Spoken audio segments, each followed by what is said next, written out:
हरि ओम।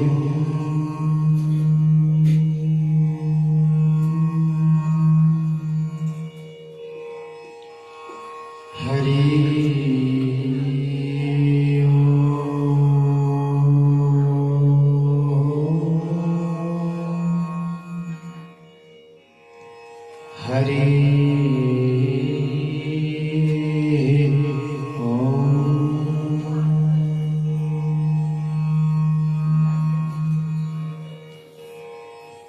नमः परमहंसास्वादितचरणकमलचिन्मकरन्दाय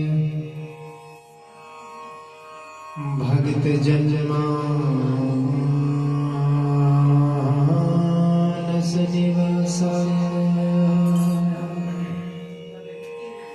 श्री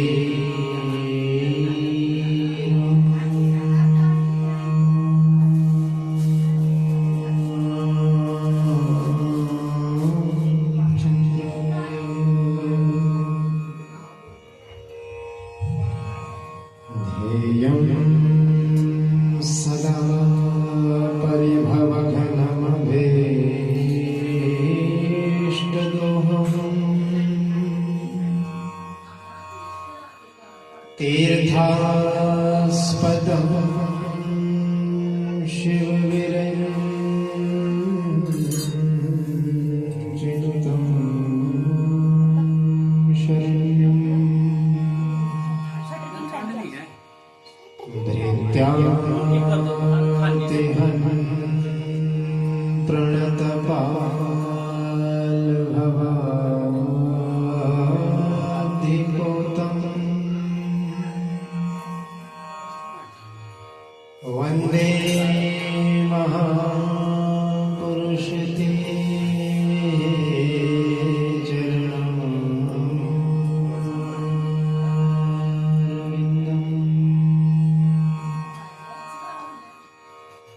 वंशी विभूषितकरा नवनीरदाभा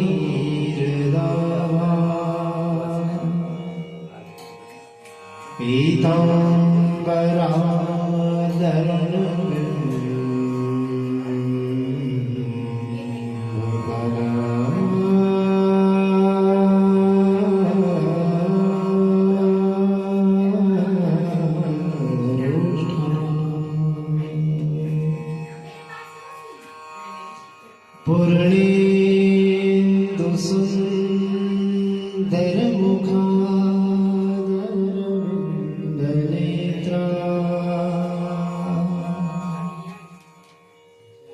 कृष्णात् परं किमपि त्वमहं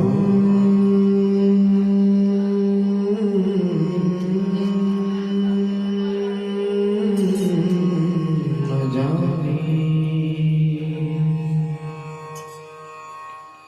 श्रुत्वा गुणान् भुवनसुन्दरशोभतां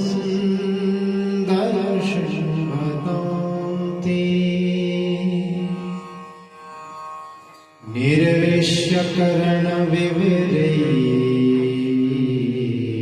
हरतो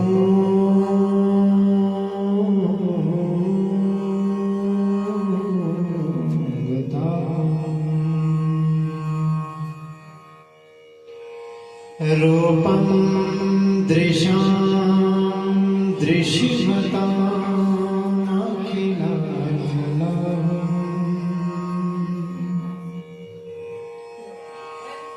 त्वय्यच्युत विशति चित्रमपात्रपम्मे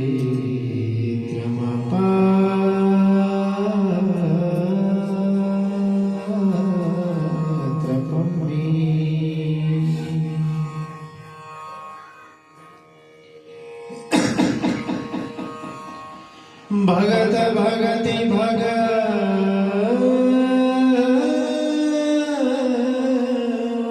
गुरु चतुर्नाम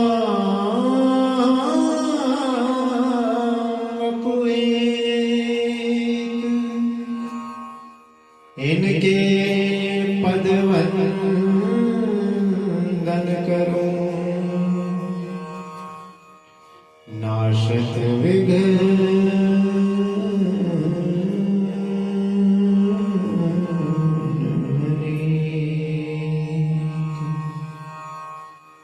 ओ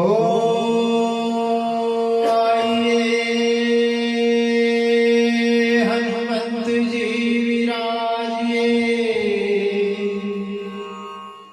कथा कहूँ अति अनुसार, प्रेम से गादी बैठो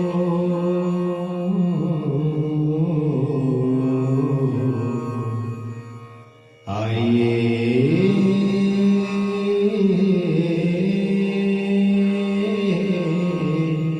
पवन कुमार,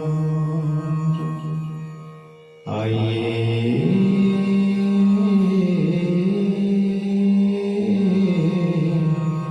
पवन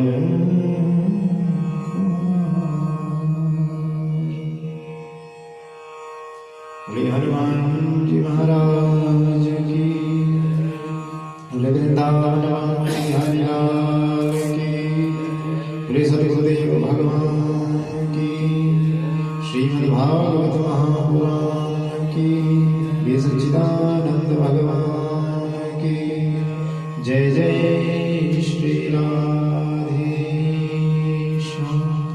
जय जय श्री राधेश्याम, जय जय श्री राधेश्याम।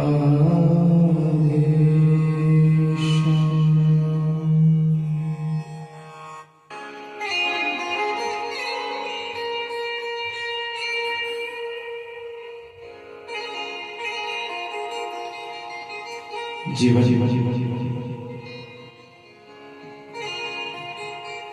रस सार सिंधु सरोवर समुद्भूत, पंकज कमल द्वितीय मूर्ति, निखिल जगत नियंता शारंग पाणी, पुण्य श्लोक शिखामणि, अखंड जन्मयी दृष्टि से युक्त शुद्ध सत्व में सर्वज्ञ परमात्मा स्वरूप निर्विकार आदि पुरुष षडीश्वर से संपन्न, तीनों गुणों के अधिष्ठाता सुखदायक दया के समुद्र शरणागत वत्सल भक्त वत्सल भक्तवांछा पारिजात कल्पतरु, नंदनंदन यशोदानंद वर्धन चितचोर माखन चोर, कृष्ण कन्हैया श्री बालकृष्ण भगवान, बोलिए बालकृष्ण भगवान की। और इन्हीं वेद वेदांत विद्यानंद कंद श्री कृष्ण चरण मकरंद मिलिंद महानुभाव की वांगमय प्रतिमूर्ति श्रीमद्भागवत महापुराण, बोलिए श्रीमद्भागवत महापुराण की। प्रातः स्मरणीय रचनीय वंदनीय श्री गुरु चरणारविंदों में नमन करते हुए बहुत भावन भगवान भोलेनाथ शंकर भगवान का वाहन करते हुए जगत जननी जगदम्बा माँ भगवती तारा मैया माँ महिषासुरमर्दिनी के चरणों में वंदन करते हुए मंडल प्रवाहित स्थापित पूजित देवताओं के चरणों में प्रणति पुष्पांजलि, कुल देवता धीश्वर महाराज दुर्गा देवता स्थान देवता ग्राम देवता इष्ट देवता सबके चरणों में वंदन करते हुए सबका स्मरण करते हुए आशीर्वाद प्राप्त करने का इच्छुक भगवान से प्रार्थना करता हूँ। ये सभी देवी देवता कुलिष्ट भगवान स्थापित पूजित समस्त देवता देवी देवता हम सभी को कथा श्रवण करने की और हमें कथा कहने का भगवान सामर्थ्य प्रदान करें। बोल गोविंद भगवान की। यजमान परिवार का बड़ा अनुपम श्रद्धा भाव में दिवंगत आत्मा ओम प्रकाश शर्मा जी की वार्षिक तिथि पर इनकी धर्मपत्नी सुमन शर्मा जी के पावन शुभ संकल्प दिवंगत आत्मा के भ्राता कर्मकर्ता राजेंद्र शर्मा, इनकी धर्मपत्नी रीना शर्मा, इनके भाई साहब दिवंगत आत्मा के द्वितीय भ्राता अशोक शर्मा, इनकी धर्मपत्नी सभी का भाव दिवंगत आत्मा की दोनों बेटियां बहन श्वेता शर्मा, बहन राखी शर्मा। बड़ा प्यारा भाव।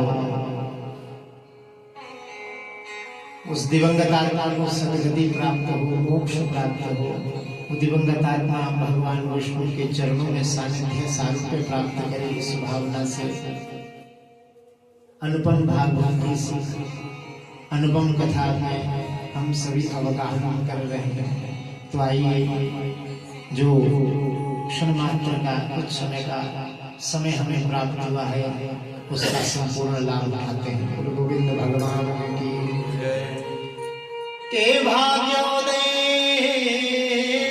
बहुजन्म समर्जितेन सतसंगमं च लभते पुरुषो यदा वै अज्ञान हेतुकृत मोहमदान्धकारं नाशं विदाहि ततो देते विवेका।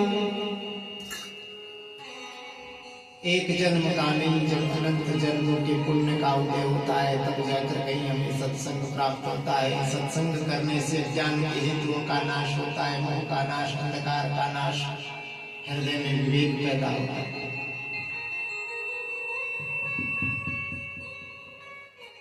और जब हृदय में विवेक पैदा होता है,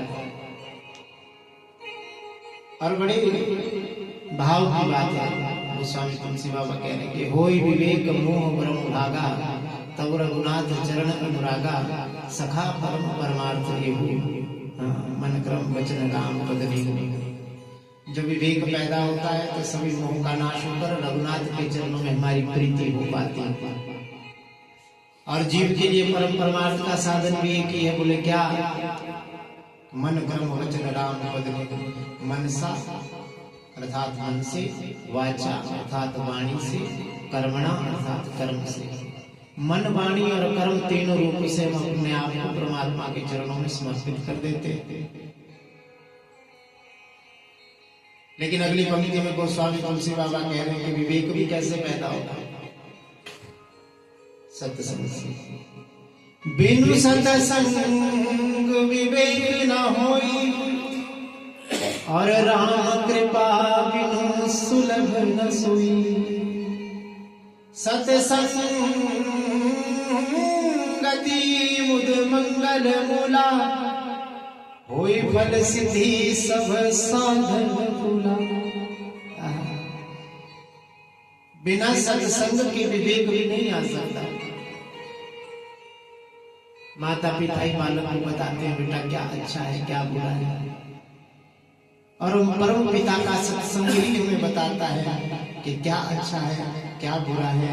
इसी से ही हमारे हृदय में, हमारे मन में, हमारी वाणी में, हमारे मन में, हमारे कर्म में, हमारे वचनों में विवेक पैदा होता है। विवेक से हम बोलते हैं, वचन वाचा, विवेक सहित हम कर्म करते हैं, कर्मणा, और विवेक सहित हम सोचते हैं, मनसा।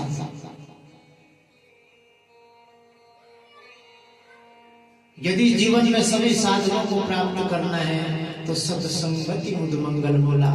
मूल में सत्संग ही है। मूल तो केवल सत्संग है। आध्यात्मिक दृष्टि से देखा जाए तो मूल में सत्संग है भाई जी, और सांसारिक दृष्टि से देखा जाए तो संस्कार है। देखो कितनी प्यारी बात है। सांसारिक दृष्टि से यदि देखा जाए, सांसारिक दृष्टि में संतान के पक्ष में, किसी भी पक्ष में, तो 100 से संस्कार ही श्रेष्ठ है। और आध्यात्मिक दृष्टि से देखा जाए तो सत्संग श्रेष्ठ है। सत्संग जब करता है तो अज्ञान अहंकार का ही सबका नाश हो जाता है, कोई बात नहीं, साथ साथ होता है। लेकिन जो भगवान की व्यक्ति जीव जब लीला कथाओं को सुनता है तो भाव से पार हो जाएगा। भगवान श्री कृष्ण की लीला का एक बड़ा प्यारा भाव याद आता है। दीपावली का समय था,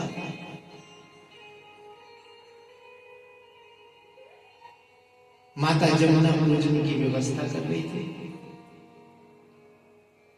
जमुना पूजन की व्यवस्था में गंगा जी का पूजन करने जाते हैं, हम हरिद्वार जाते हैं, दीपक जलाते हैं, धोने में भाव के साथ गंगा जी में अर्पित करते हैं ना जी। ऐसे ही जमुना जी के पूजन की व्यवस्था कर रही थी माता। भगवान श्री कृष्ण ने पूछा, मैया क्या कर रही है?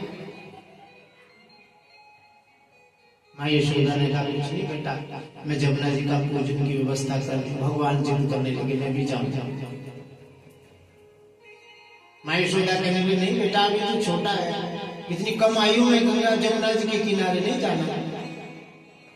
हम कैसे करते हैं? छोटे बच्चे होते हैं ना, जब आग और पानी से दूर रखते हैं बच्चों को, रखते हैं, ऊंचाई से दूर रखते हैं, आग से थोड़ा साउंड कम कर दो, इसका इको थोड़ा सा इको कम करो, सीटी मार। हम क्या करते हैं? रिपीट कम करो।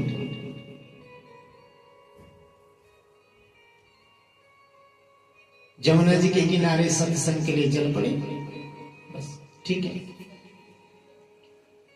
जमुना जी के किनारे सत्संग के लिए जमुना जी का पूजन करने के लिए गोविंद को साथ में लेके माँ यशोदा चल पड़ी।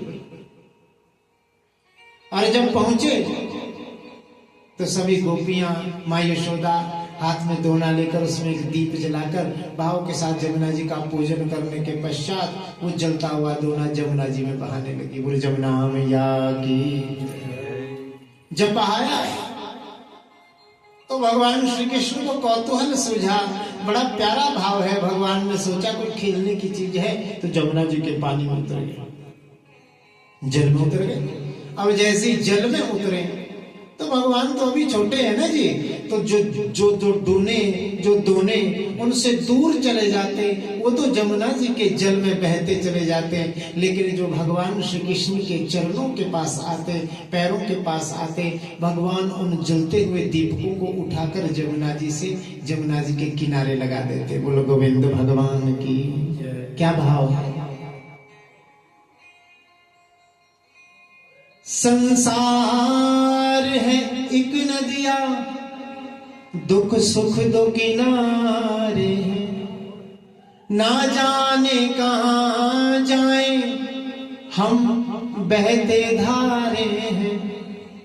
ये संसार रूपी नदी है ना महाराज, संसरती की संसार, ये नदी की भांति बहता चला जा रहा है, चलता चला जा रहा है।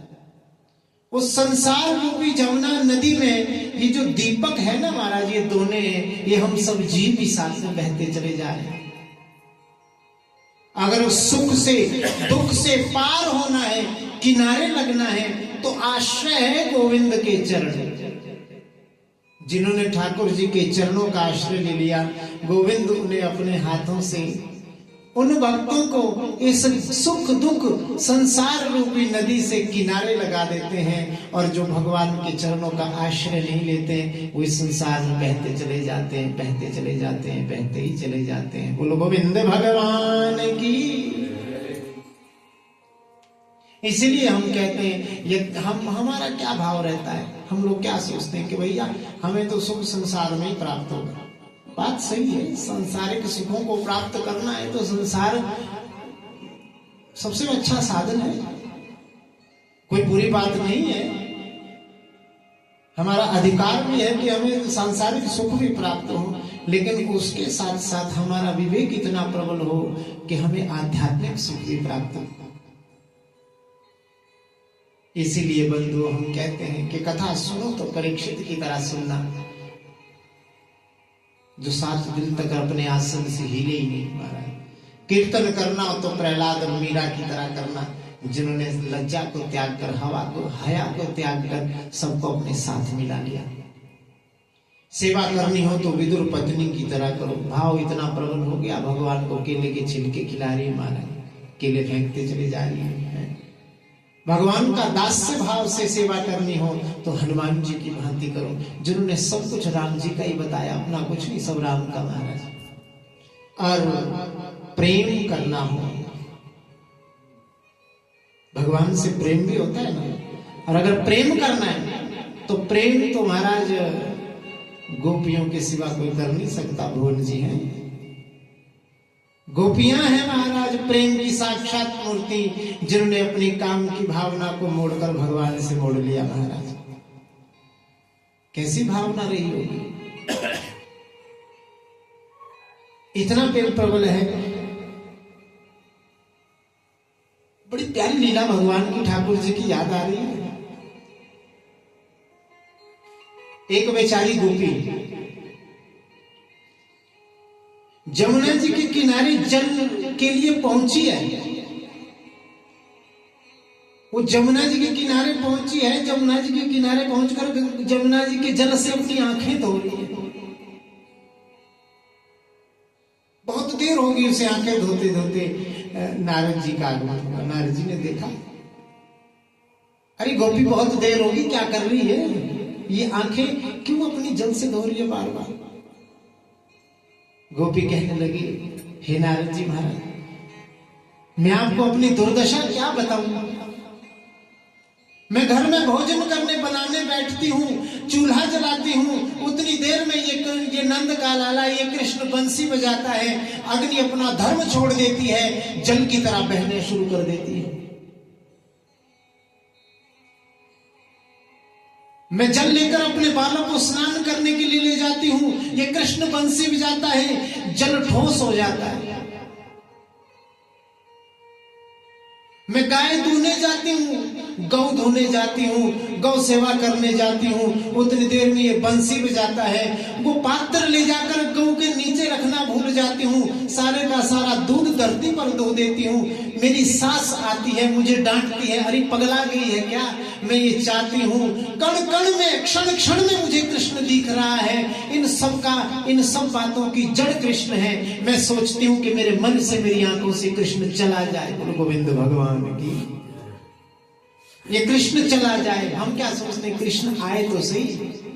गोपी कहती है चला जाए। साक्षात मूर्ति है महाराज प्रेम की गोपियां। इतना प्रेम भगवान से प्रगाढ़ हो गया। इसलिए हम कहते हैं एक तरफ होना चाहिए जीव हमें। पाकिस्तान के एक बहुत बड़े संत हुए छज्जू जी महाराज, पत्नी की डांट से दुखी होकर बाजार में बीच रास्ते से चल रहे हैं, टांगे वाला पीछे से आया। टांगे वाले ने छज्जू जी महाराज से कहा, अरे महात्मा एक तरफ हो जा, एक पास से हो जा। तब ध्यान आया, रास्ते से एक तरफ उसके टांगे वाला दूर गया। दूर जाकर देखा, टांगे वाले को देखकर कहने लगे, मन में विचार हुआ, इसने बहुत अच्छी बात की। भागे भागे टांगे वाले के पैर पकड़ लिए, बैलगाड़ी वाले पैर पकड़ लिए, पैरों में गिर गए। महात्मा आज से तू मेरा गुरु है। टांगे वाले ने कहा, अरे मैं तो एक मूर्ख टांगे वाला, काम करने वाला, मैं कैसे गुरु। अरे तूने बहुत अच्छी शिक्षा दी, एक पास से हो जा, आज से मैं एक ही तरफ रहूंगा। छज्जू जी महाराज ने फिर कहा, अरे संसार के प्राणियों, मेरी बात ध्यान से सुनना, हमेशा एक तरफ ही रहना। संसार के हो तो संसार के ही रहना, एक दिन ठोकर लगेगी, परमात्मा की ओर मुड़ जाओगे। और यदि भगवान की तरफ हो तो भगवान की ही ओर रहना, संसार की ओर आने का अवसर ही प्राप्त नहीं होगा। बोलो गोविंद भगवान की। इसलिए आपके इस प्रांगण में, कलोग ग्राम में, साधुपुर में, यजमान परिवार का के भाग्योदय बहु जन्म समर्जितेन सतसंगमं चलवते पुरुषो यदा वै।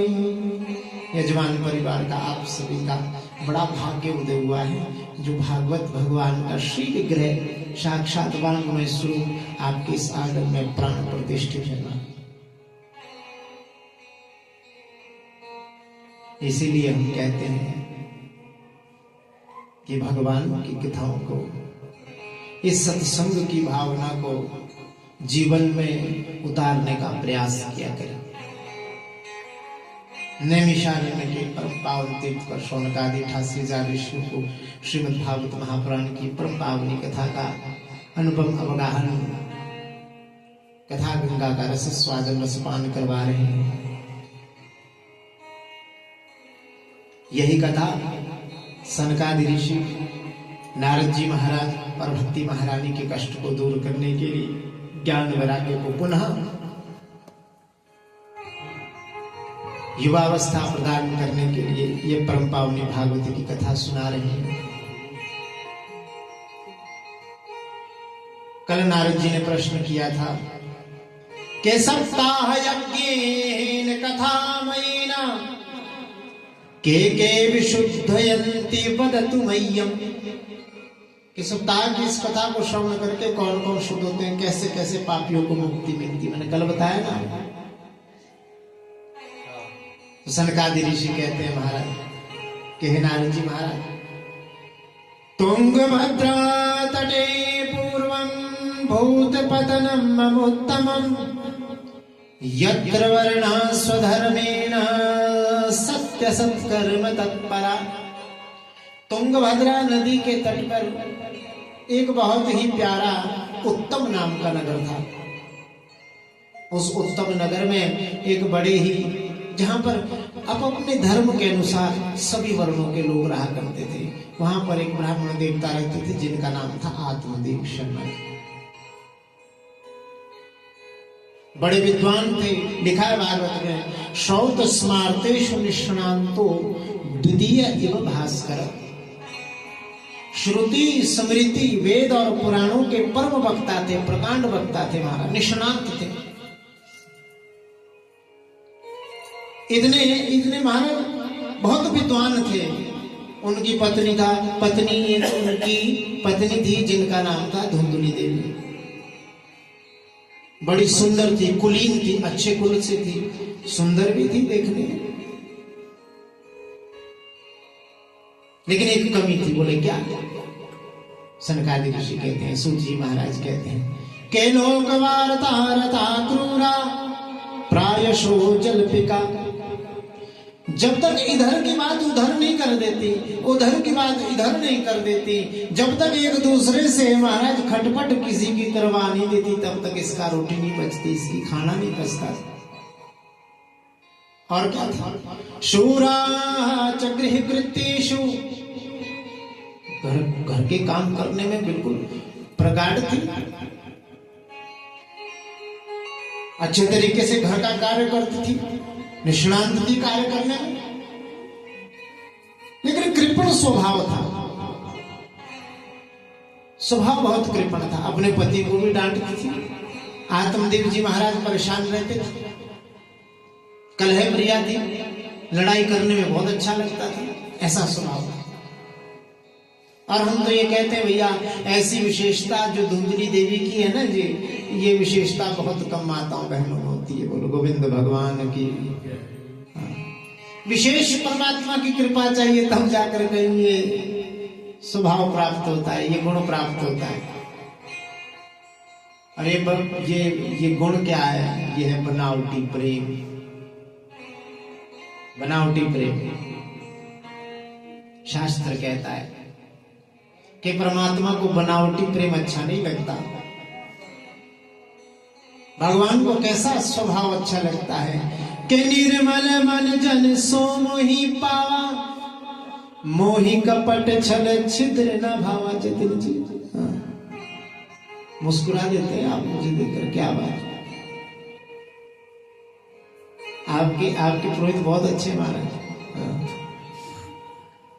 मुस्कुराते रहते हैं, क्या बात है। सब कुछ होने पर भी आत्मदेव जी के मन में एक शोक था, क्या? बेटा नहीं है, संतान नहीं।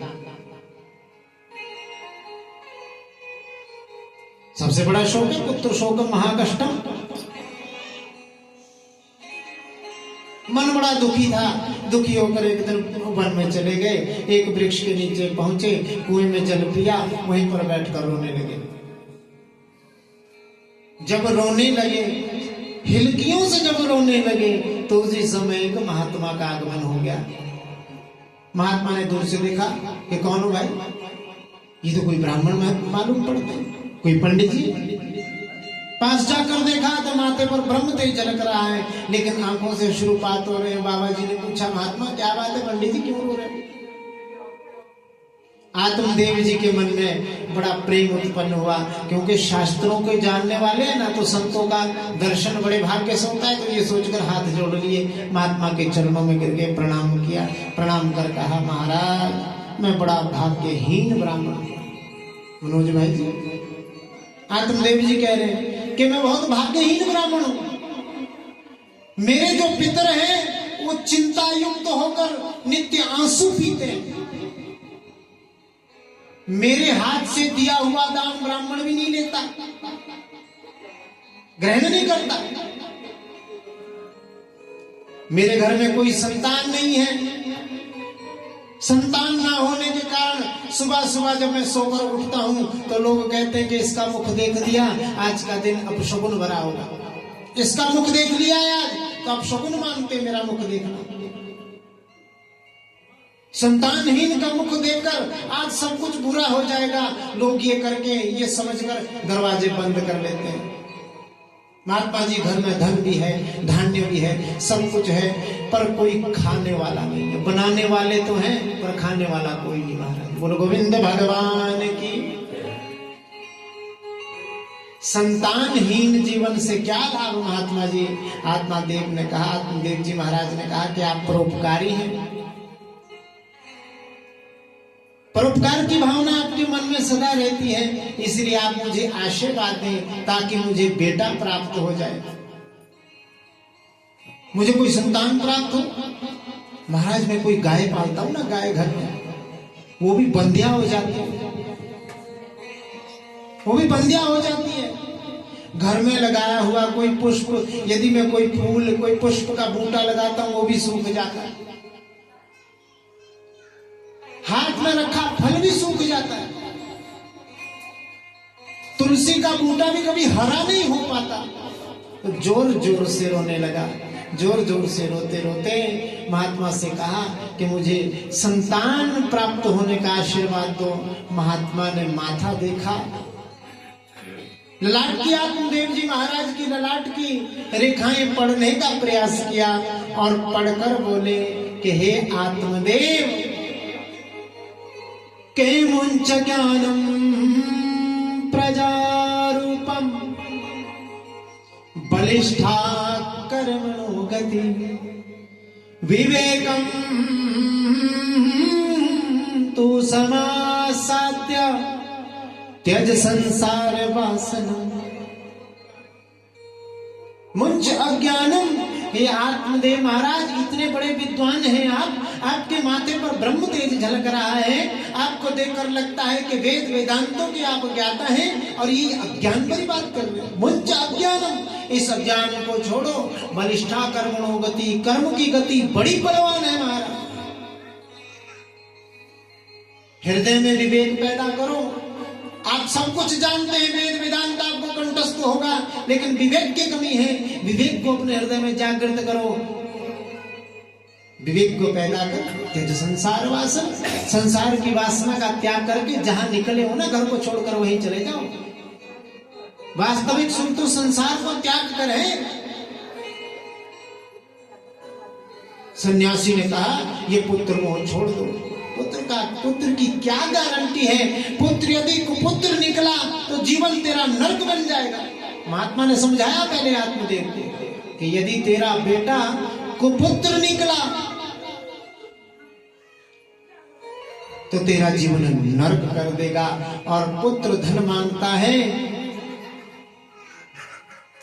पुत्र जब बड़ा होता है तो पुत्र धन मांगता है, और जब धन मांगता है, जब उसे धन नहीं मिलता तो तेरा अपमान करता है।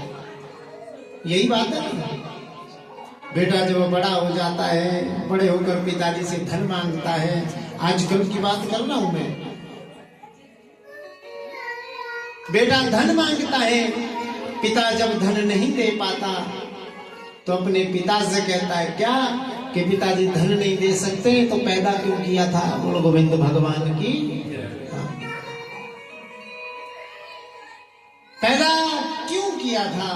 इसलिए हे आत्मदेव, संसार शक्ति दुखदाई है और प्रभु की आसक्ति सुखदाई है। इसलिए आसक्ति करनी है तो प्रभु की भक्ति में आसक्ति कर। प्रभु आसक्ति और संसार आसक्ति में अंतर क्या है? देखो इस बात को समझना भाव से। संसार आसक्ति क्या है? संसार वाले हैं ना महाराज, ये तब तक मानते हैं जब तक हमारे पास सब कुछ है।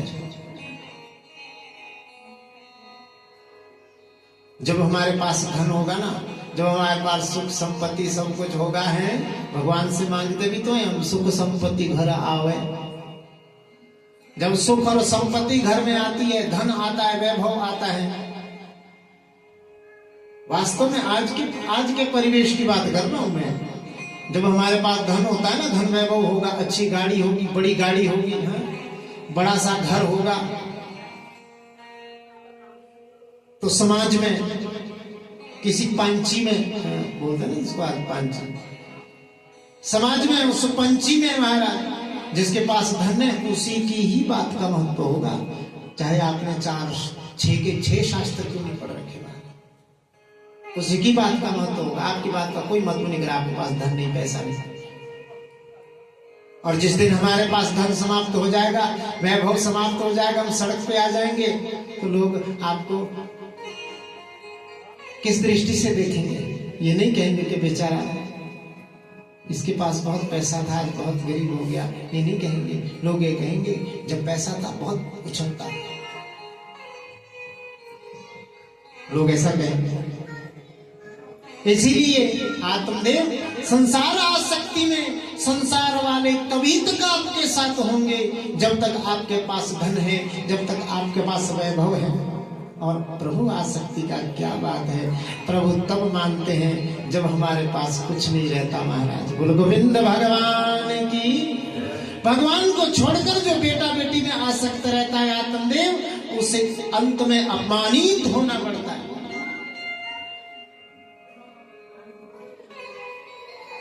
भगवान कह रहे हैं ना, उद्धव से कह रहे हैं भगवान श्री कृष्ण का स्कंद में, उद्धव जिस पर मुझे कृपा करनी होती है ना, वित्तम तस्य हराम्यहम्, सबसे पहले मैं उसका धन छीन लेता हूं। करोमि बंधु विच्छेदम, फिर बंधु बांधव में मैं विच्छेद करके बिछोड़ पा देता हूं, फूट डाल देता हूं। सत दुखेन जीवति, फिर वो दुख से जीता है। और इस प्रकार स्थिति में आने पर भी यदि मेरा भजन नहीं छोड़ा, मेरा नाम ने लेना नहीं छोड़ा, तो ददामि स्वपदम चापि देवानाम अपि दुर्लभम, मैं ऐसा पद उसे प्राप्त करवाता हूं, ऐसा पद उसे देता हूं जो देवताओं को भी दुर्लभ है। बोलो गोविंद भगवान की। और महाराज इतने बड़े शास्त्रों का ज्ञान दे दिया बाबा जी ने पंडित जी को। पंडित जी ने कहा ये फालतू की बात नहीं करनी बाबा जी मेरे साथ।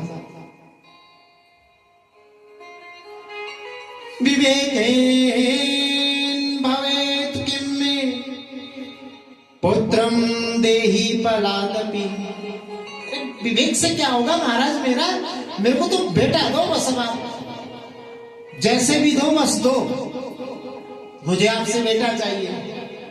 नो चेत् त्यजाम्यहं प्राणान् स्तोतग्रे शोक मूर्छिता, नहीं इसी समय आपके सामने सर पटक पटक के अपने प्राण दे दूंगा, ब्रह्मत्या का दोष आपको लगेगा। बाबा जी ने सोचा कहां फंस गया महाराज। बाबा जी ने फिर समझाया कि पंडित जी सप्त जन्मावधि तब पुत्रो नहीं बचा, इस जन्म का छोड़ दो, 7 जन्म तक तेरे भाग में बेटा नहीं है, अभी इस जन्म की क्या बात कर रहे हो। और जब तो ये सुना आत्मदेव जी ने कि पहले तो एक ही जन्म का दुख था, इसी जन्म का दुख था, अब तो 7 जन्मों की बात कर दी, अब तो 2, अब तो चाहिए महाराज। अब देखो महाराज ने और संत महात्मा ने ललाट पड़ा, माथा पड़ा आत्मदेव जी का, और कहा कि सप्त जन्मावधि तब पुत्रो नहीं बचा, कि 7 जन्मों तक तेरे भाग्य में बेटा नहीं है। इस बात का ध्यान रखना, मैं आपसे बात पूछूंगा। ये बात, ये जो मैं आपसे कह रहा हूं ना कि सप्त जन्मावधि तब पुत्रो नहीं वच नहीं वच। महात्मा जी ने उसके माथे की रेखा पढ़ ली आत्मदेव की कि एक जन्म की छोड़ 7 जन्म तक तेरे भाग्य में बेटा नहीं है। ये इतनी सी बात याद रखना, इसके बारे में आपसे मैं पूछूंगा इसके बारे में, फिर देखें कितनी कथा सुनी आपने जरा।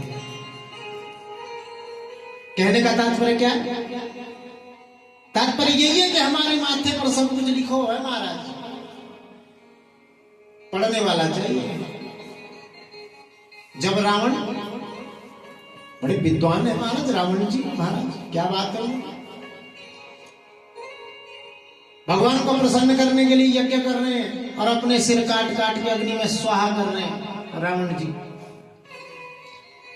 अग्नि में स्वाहा करते जा रहे हैं, एक सर काटा और जैसे ही जब वो जला सिर, अपनी आंखों से जलता हुआ अपना सिर देखा, 10 सिर है ना, दशानन है रावण के, एक सिर डाला बाकी 9 तो ठीक है ना। अभी एक सिर काटा अग्नि में, जलने लगा, जलकर जब सारा लोथड़ा मांस जल गया माथे का, तो वहां पर उसी समय रावण ने अपने जलते हुए ललाट को देखा। तो रावण वहां पर कह रहे हैं क्या के जरत बिलो के हूं जब ही कपाला, विधि के लिखे अंक निज भाला, के नर के कर आपन बध बाची, हंसहूं जानी विधि गिरा साची। कि जरत बिलो के हूं जब ही कपाला, रावण कह रहा है कि जब जलते हुए मैंने अपने कपाल को देखा। कपाल किसे कहते हैं?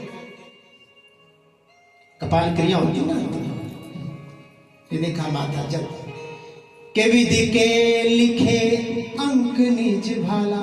विधि अर्थात ब्रह्मा जी ने जिस माथे पर लिख दिया वो अंक मैंने पढ़े, दिखे मुझे वो लिखे हुए अंक जो ब्रह्मा जी ने लिखे, विधि ने लिखे।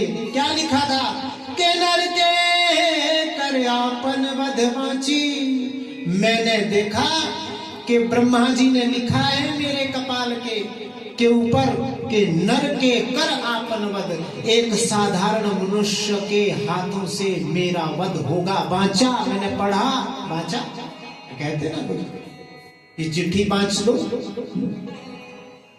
मैंने वो पढ़ा और जैसे ही मैंने पढ़ा तो रावण जी के मन में क्या भावना है कि हंसे जानी विधि गिरा साची। मैं हंसने लगा और मैंने जाना कि विधि अर्थात जो ब्रह्मा जी है ना, इन्होंने असत्य लिख दिया। असत्य क्यों लिखा? अगली पंक्ति में रावण कहता है कि सो मन समझी त्रास नहीं मोरे, लिखी विरंची चरठ मति भोरे। अर्थात सोमन समझी त्रास नहीं मोरे, ये सब मैंने समझ लिया कि एक नर के हाथ से मेरा वध होगा मनोज जी, ये मैंने सब समझ लिया, लेकिन मेरे मन को त्रास नहीं मोरे, मेरे मन को भय नहीं लगा। बोले क्यों? कि लिखी विरंची जरठ मति मोरे। ये जब विरंची अर्थात ब्रह्मा जी ने जब लिखा ना, उस समय उनकी उम्र हो गई कितनी? जरठ। हम बोलते ना पापा जी आप सठिया गए, दादाजी आप सठिया गए। सठियाना और जरठ एक ही शब्द है। जरठ का मतलब सठियाना होता है। अर्थात मेरे जो परदादा हैं, देखो परदादा हैं ब्रह्मा जी रावण के, नारायण के नाभि कमल से ब्रह्मा जी, ब्रह्मा जी के कौन? पुलस्त्य। पुलस्त्य के कौन? विश्रवा। विश्रवा के कौन? बोलो। रावण। रावण के पिता हुए विश्रवा, विश्रवा के पिता पुलस्त्य अर्थात दादाजी हुए पुलस्त्य, और ब्रह्मा जी हुए बोलो परदादा। हाँ मैं परदादे की लग रहा हूँ, बूढ़ा हुआ देखो ना कि जरठ मति भोरे। अरे महाराज मेरे को इसमें नहीं कोई भय लगा, क्यों? क्योंकि दादाजी आप बूढ़े हो गए, अब सठिया गए, आप 60 साल से उनकी उम्र है आपकी। लेकिन आगे देखना, जो संत ने कह दिया और विधि ने, ब्रह्मा जी ने जो माथे पे लिख दिया वो होकर ही रहता है महाराज, जो मर्जी कर लो।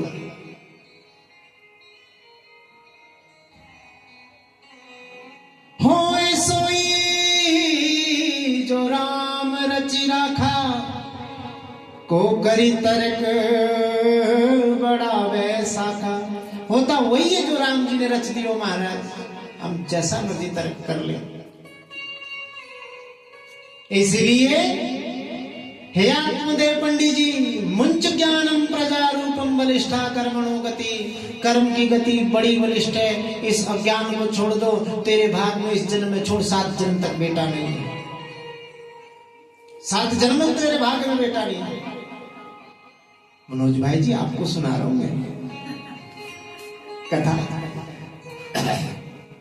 जब आप मेरी तरफ देखते हैं ना महाराज, अंदर से उबाल आ जाता है। यहां से जोर ज्यादा लग रहा है कि मुझे ही लग रहा है कि मैं ज्यादा जोर से बोल रहा हूं, अब पता नहीं लग रहा मेरे। जयकारा लगाओ, बोलो गोविंद भगवान की। 7 जन्म तक बेटा नहीं आपके भाग्य में, अब तो दो। सिर पटकने लगे आत्मदेव जी। बाबा जी ने सोचा कुछ नहीं कर सकते, हो ही सोई जो राम रचि राखा। अपने झोले से फल निकाला, फल पंडित जी को दिया। पंडित जी से कहा कि अपनी पत्नी को खिला देना, अपनी पत्नी से कहना 1 वर्ष तक एक भुक्त भोजन करे, सत्य बोले, किसी की निंदा ना करे, चुगली ना करे, शांति से रहे, भगवान का भजन करे तो तेरे घर में अच्छा बेटा होगा। फल दिया हाथ में, पंडित जी फल लेकर गए। कहा भाग्यवान ये फल दिया है संतों ने, इसके खाने से हमारे घर में संतान हो जाएगी, हमारे घर में संतान हो जाएगी। पत्नी को दिया, पत्नी ने वो फल देखा, मन में सोचने लगी, मैंने सोचा शायद कोई 9 लखा हार मेरे लिए लाए होंगे। एक बाबा जी ने फल दिया, पता नहीं कौन बाबा, कैसा बाबा, मैंने जिंदगी में कभी फल नहीं खाया। अरे नहीं भाग्यवान, ऐसा वैसा फल नहीं है, ये महात्मा ने दिया, बड़े सिद्ध महात्मा, इसको खाएगी संतान पैदा होगी, हमारे घर में भी बालक पैदा होगा, हमारे वंश की भी वृद्धि होगी। ये फल ले और इसको खा लेना। ऐसा नहीं कहा कि अभी मेरे सामने खा ले, इसको खा लेना। बेचारे की इतनी हिम्मत नहीं हुई पंडित जी की कि अपनी पत्नी को बोल सके कि तू अभी खा मेरे सामने, इतनी हिम्मत नहीं हुई। सबूत है महाराज याद देव जी, ये अभी से थोड़ा ना, ये मां सत्यों की बात है। पत्नी से कौन नहीं डरता महाराज, सत्यों की बात है। पंडित जी उस टाइम भी डर गए।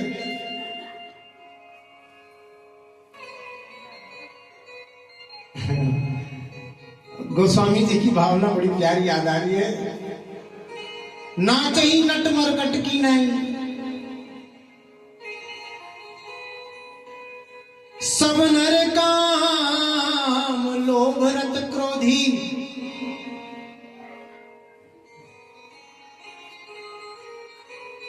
लिखते हैं गोस्वामी तुलसी बाबा के कलयुग में सभी पुरुष माताओं के अधीन हो जाएंगे, जैसा पत्नी कहेगी वैसा करे वो महाराज।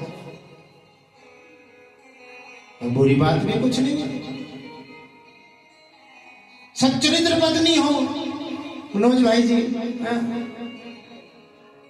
सच्चरित्र पत्नी हो, पतिव्रता नारी हो, उसका सुनने में कुछ नहीं जाता, सुनना चाहिए, सम्मान करना चाहिए।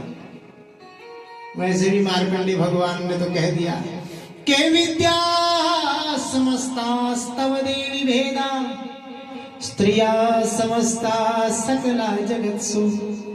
के संसार में जितनी भी विद्याएं हैं हमारा, और संसार में जितनी भी माताएं बहनें, ये सब माँ जगदम्बा का स्वरूप है, महिषासुर मर्दिनी का स्वरूप है महाराज। बोलो जगदम्बा मैया की।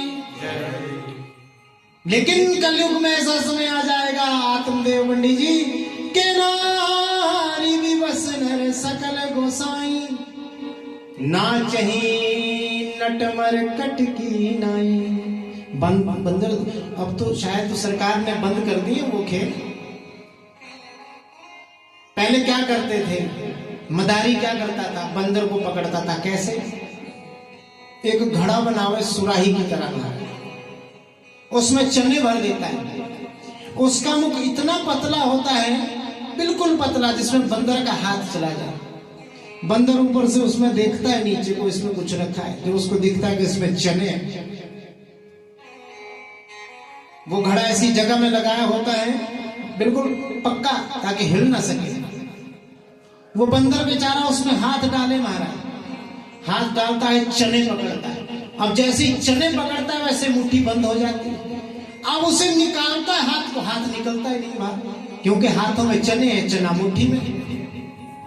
हाथ उसका उस घड़े में फंस जाता है महाराज, और वो बंदर बेचारा सोचता है कि घड़े ने मेरे को पकड़ रखा है।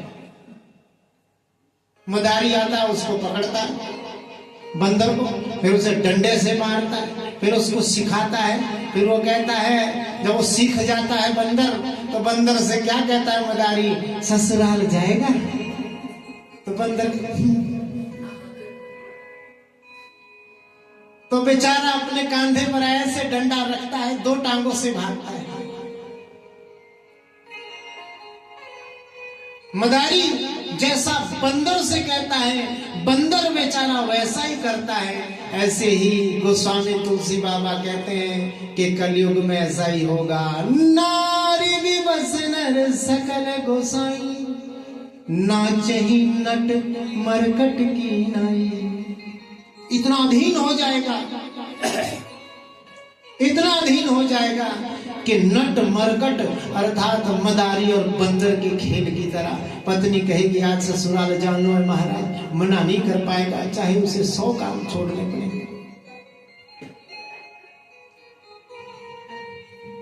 जाना पड़ेगा,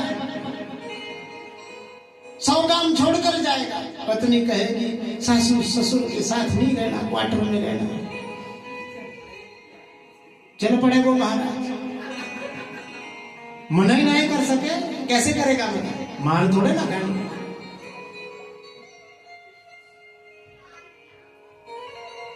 लेकिन धन्य है मातृशक्ति हमारे भारतवर्ष की।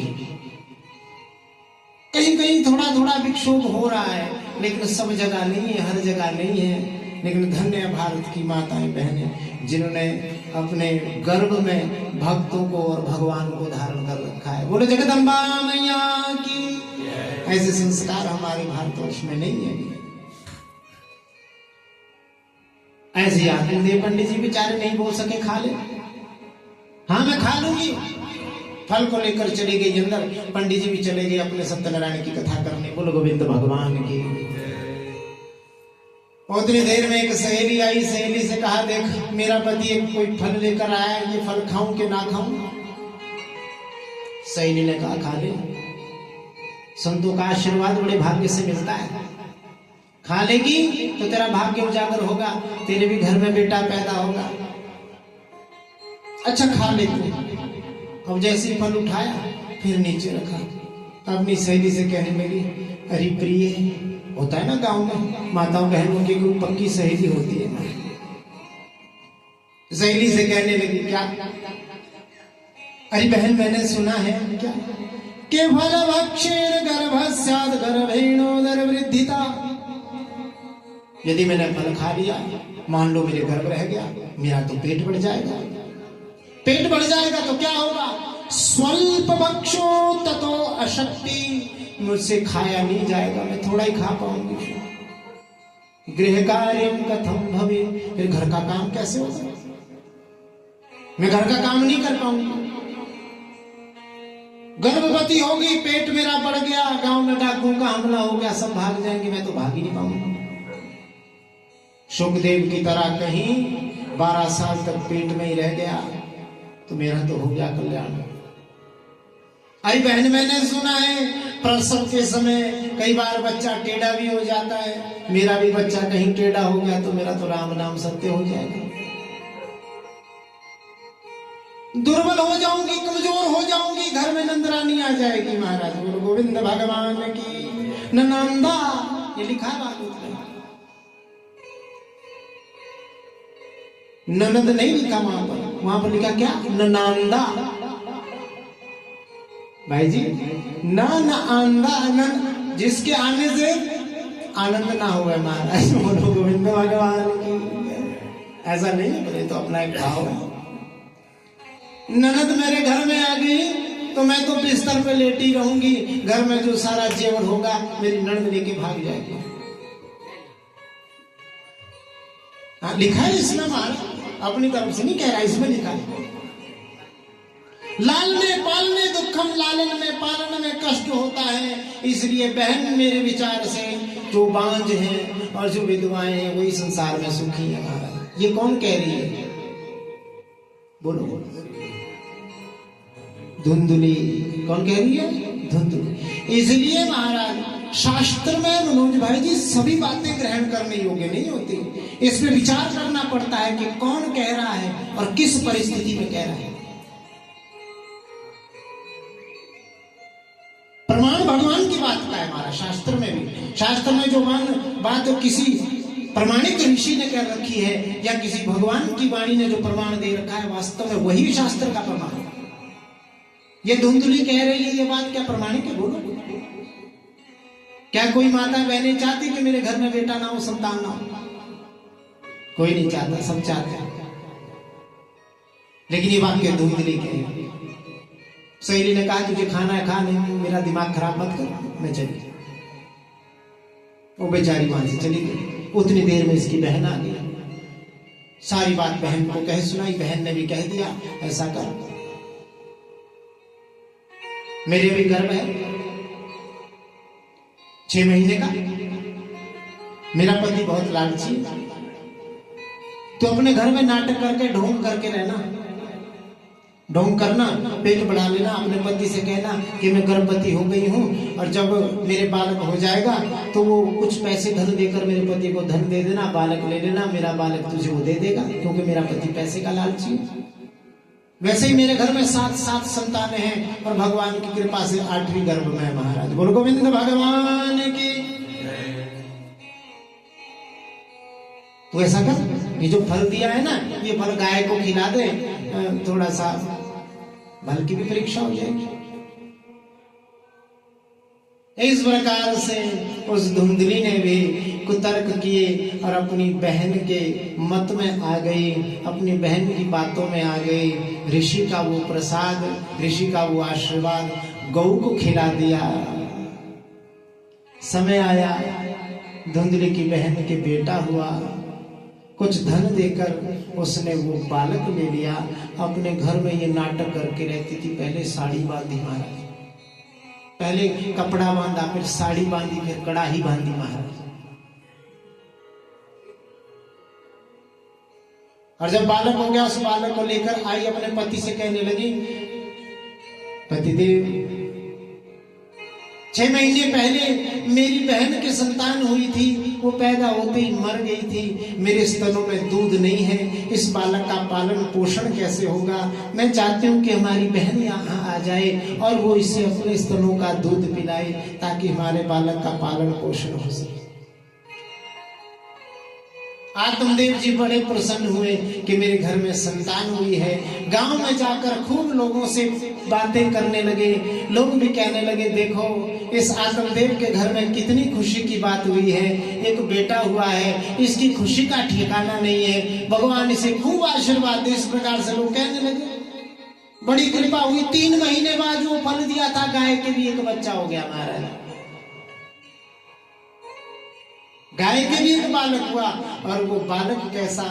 गाय के हुआ था तो इसलिए कान तो थे गौ की तरह, लेकिन शरीर था मनुष्य की तरह। अब लोग बातें करने लगे महाराज जिसके घर में एक संतान नहीं थी उसके घर में 2-2 संतानें हो गई महाराज। लोग कहते हैं जब भगवान देता है मार तो छप्पर फाड़ के देता है। कैसे देता है? राजस्थान के एक संत हुए पीपा जी महाराज, क्या नाम? डांडे का पीपा नहीं, पीपा जी महाराज राजस्थान सुना होगा भाई जी आपने। पीपा जी महाराज एक संत हुए, धन को छूते नहीं थे, स्पर्श नहीं करते थे, न लेते थे, न स्वर्ण को न धन को स्पर्श भी नहीं करते थे, लेते भी नहीं थे। पहले टॉयलेट वगैरह की व्यवस्था तो नहीं होती थी, तो प्रातः काल उठते हाथ में जल का पात्र लेके शौच करने के लिए वन में जाते। शौच करने के बाद निवृत्त होते हैं तो मिट्टी, ऊपर की मिट्टी नहीं, थोड़ा एक हाथ खोद कर मिट्टी निकालते हैं। एक हाथ खोद कर, हाथों से खोदी मिट्टी, तो नीचे से मिट्टी, एक हाथ नीचे से मिट्टी निकालते और उससे हाथ धोते। तो एक दिन क्या किया, शौच करके निवृत्त हुए पिपाजी महाराज, आए अपने हाथ धोने के लिए। जैसे एक हाथ नीचे किया तो सोने के से बड़ा घड़ा, उसके ऊपर हाथ लगा, वो ढक्कन निकल आया और ढक्कन के साथ हाथ में सोने की शंखियां हाथ में आ गई, सोने के सिक्के हाथ में। महात्मा ने कहा हो स्पर्श हो गया हाथ में, स्पर्श वहीं पर छोड़ दिया, बंद किया उसे। अपने हाथ धोए माटी से वापस घर पहुंचे, हाथ धोकर घर पहुंचे। रास्ते में कुछ चोर मिले, महात्मा को पकड़ लिया। तेरे पास कुछ है तो दे। बोले मेरे पास कुछ नहीं, या अपने प्राण दे या फिर धन दे। महात्मा ने सोचा अपने राम को क्या करना, फलानी फलानी जगह चले जाना, वहां पर सोने के घड़ा है, उसको निकाल लेना, अपने पास रख लेना। महात्मा ने कह दिया। महात्मा वहां से अपने कुटिया की ओर चले गए, अपनी पत्नी को बताया सारा वृत्तांत, ऐसे धन मिला था। पत्नी ने कहा लेकर आते। पत्नी से कहा देवी तन जब तक धन है तब तक तन का दुख भी है और मन का दुख भी है। आए दुखम जय दुखम दुखम च परिरक्षण। आएगा तब भी दुख होगा, रक्षा करने में भी कष्ट होगा। इसलिए ठीक है हमारा जीवन चल रहा है, हमें आवश्यकता नहीं धन की। इधर चोर पहुंचे, वहां पर खुदाई की, जैसे घड़ा निकालो महाराज, घड़ा खोला, उसमें सांप, सांप ही सांप, सर्प ही सर्प। उन्होंने वैसे ही उस घड़े को बंद किया, उसे निकाला। उस महात्मा ने झूठ बोला था, उसी के घर में जाकर सांप फेंकेंगे। उस घड़े को लेकर पहुंचे महात्मा, तो जिनके पास कुछ होता नहीं, भगवान नाम का धन होता, निश्चिंत सोए महाराज, कोई फर्क नहीं किसी का, कोई चिंता नहीं। अपने आसन पर लेटे हुए सो गए महाराज। गहरी निद्रा आई। आधी रात को चोर आए, छप्पर फाड़ो महाराज। छप्पर होते थे ना पत्थर के, वो तोड़े महाराज, खोला और ऊपर से घड़ा फेंका नीचे और कहा कि छज्जू सांप तेरे घर में गिरे महाराज। सर्प से घड़ा भरा, घड़ा ऊपर से छत से नीचे फेंका, चोर वहां से भागे। महात्मा उठे, इतनी जोर की आवाज हुई, पहले रोशनी नहीं होती तो दिए जलाए। दिए जलाकर देखा, क्या भूमि पर सोने और चांदी के सिक्के बिखरे पड़े महाराज। बोलो गोविंद भगवान की। सोने और चांदी के वहां पर बिखरा पड़ा था। और अंदर जब ये माहौल देखा, ये स्थिति देखी, ऊपर की ओर देखा तो छप्पर फाड़ रखा है। अपनी पत्नी से कहने लगे, छज्जू जी महाराज, देवी लगता है भगवान ये धन हमें ही देना चाहता है। इस धन से हम संतों की सेवा करेंगे और खूब भंडारे करेंगे, खूब दान करेंगे। फिर दूसरी बार छत की ओर देखा और छत की ओर देखकर कहने लगे, देवी भगवान जब देवा तो छप्पर फाड़ के देवा महाराज।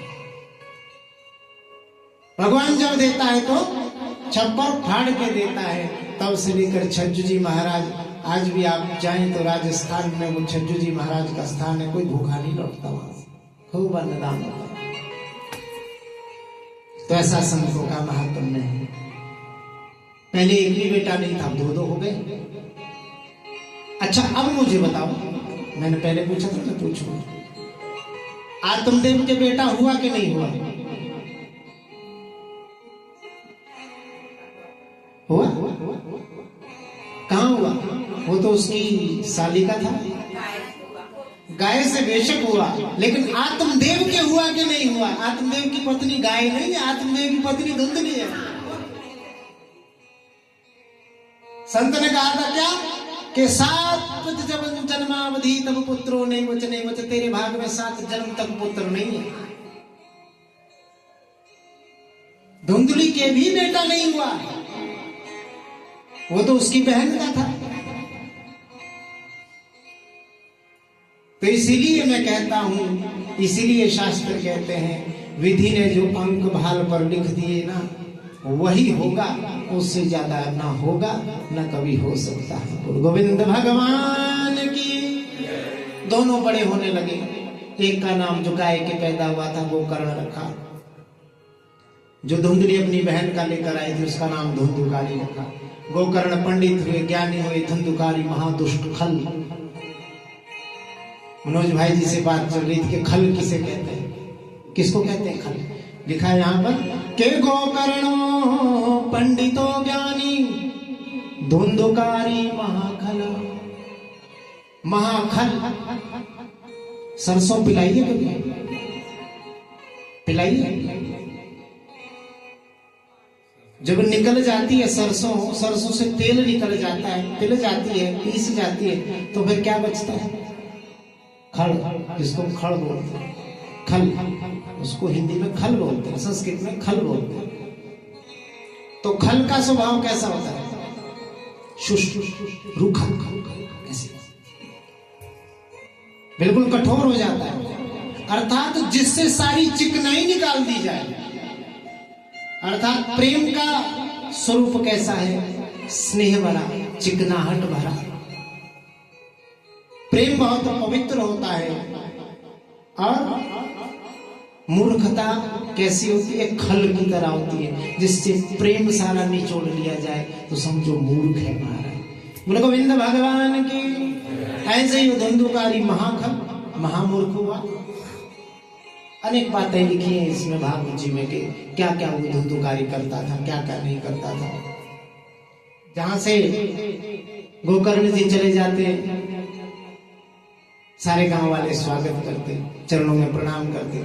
जहां से धुंधुकारी चला जाता, लोग घर के दरवाजे बंद कर देते। ऐसा स्वभाव हो गया, रोज शिकायतें आने लगी। आज आत्मदेव जी महाराज बहुत परेशान रहने लगे, दुखी रहने लगे। दुख से इतने दुखी हो गए, इतने दुखी हो गए, और मन में ये भावना करने लगे कि मैंने बेटा मांगा ही क्यों था। ये सोचकर अब वन की ओर जाने लगे। पहले वन में गए थे, क्यों बेटा नहीं है। अब वन में गए, क्यों बेटा क्यों है। पूत कपूत तो क्यों धन संचय, पूत सपूत तो क्यों धन संचय। संस्कृत में कहते हैं पुत्र पुत्र यदि सुपुत्र स्यात् वृथा धन संचयम। पुत्र यदि कपुत्र स्यात् वृथा धन संचयम। अर्थात पुत्र यदि सुपुत्र है तो क्यों धन संचय करते हैं। अपने गुण से, अपने प्रभाव से, अपने स्वभाव से खूब धन इकट्ठा कर लेगा। और यदि पुत्र कुपुत्र है तो भी क्यों धन संचय करता है। तेरा सारा धन स्वाहा। बोलो गोविंद भगवान की।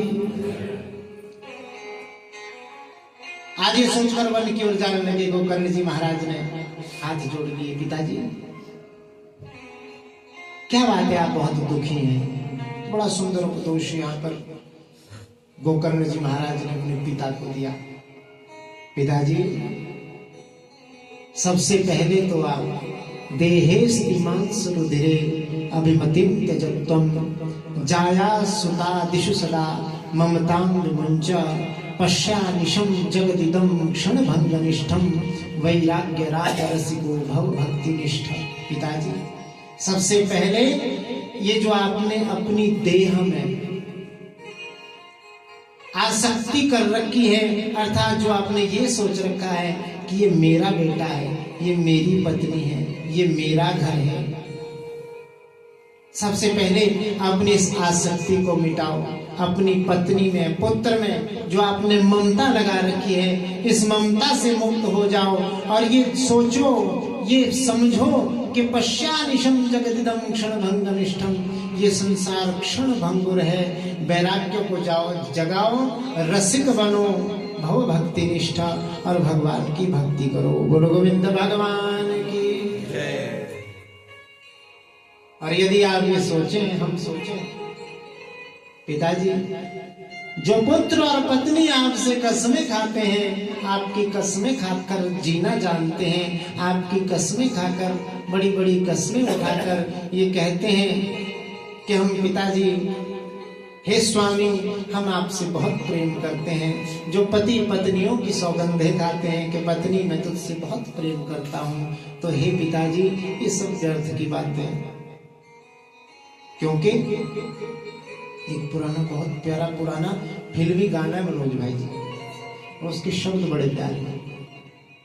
कसमें वादे प्यार वफा सब बातें हैं, बातों का क्या, कोई किसी का नहीं ये झूठे नाते हैं, नातों का क्या। ये कसमें वादे प्यार वफा सब बातें, बातों का क्या, कोई किसी का नहीं ये झूठे नाते हैं, नातों का क्या। होगा मसीहा सामने तेरे, फिर भी न तू बच पाएगा, तेरा अपना खून ही तुझको आखिर आग लगाएगा। आसमान में उड़ने वाले एक दिन मिट्टी में मिल जाएगा। कसमें वादे प्यार वफा सब बातें हैं, बातों का क्या। इसलिए पिताजी, न चेन्द्रस्य सुखम किंचित न सुखम चक्रवर्तिना। आप सोचते हैं गरीब कहे धनवान सुखी, धनवान कहे सुख राजा को भारी, राजा कहे चक्रवर्ती सुखी है, चक्रवर्ती कहे सुख इंद्र को भारी, इंद्र कहे चतुरानन सुखी है, चतुरानन सुख कहे सुख विष्णु को भारी। पर तुलसी जिय जान विचारी कहे, सिय राम भजन बिन जीव दुखारी। बोलो गोविंद भगवान की। यही बात यहाँ पर सूत जी महाराज, और यही बात यहाँ पर सनकादि ऋषि कह रहे हैं। न चेन्द्रस्य सुखम किंचित सुखम चक्रवर्तिनः। इंद्र को भी सुख नहीं है, चक्रवर्ती सम्राट को भी सुख नहीं है।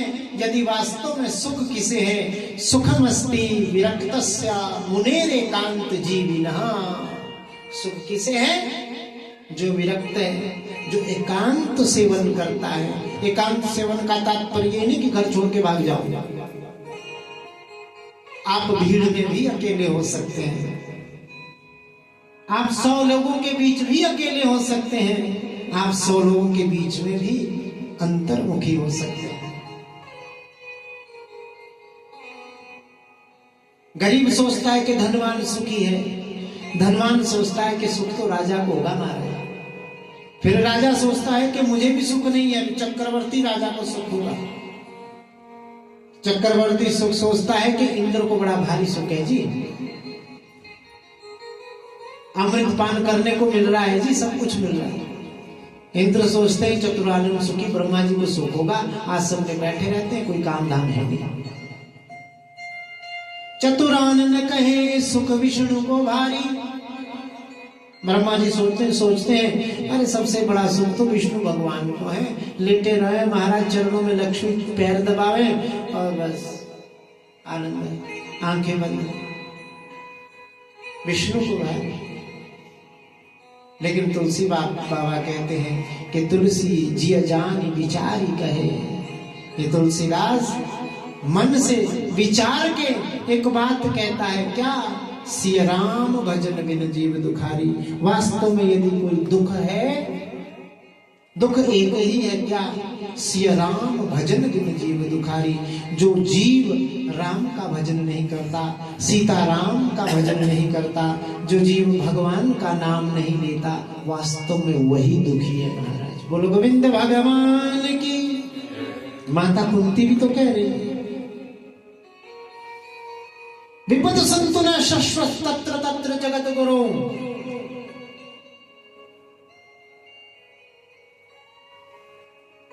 हे जगत गुरु, विपदा वो नहीं है,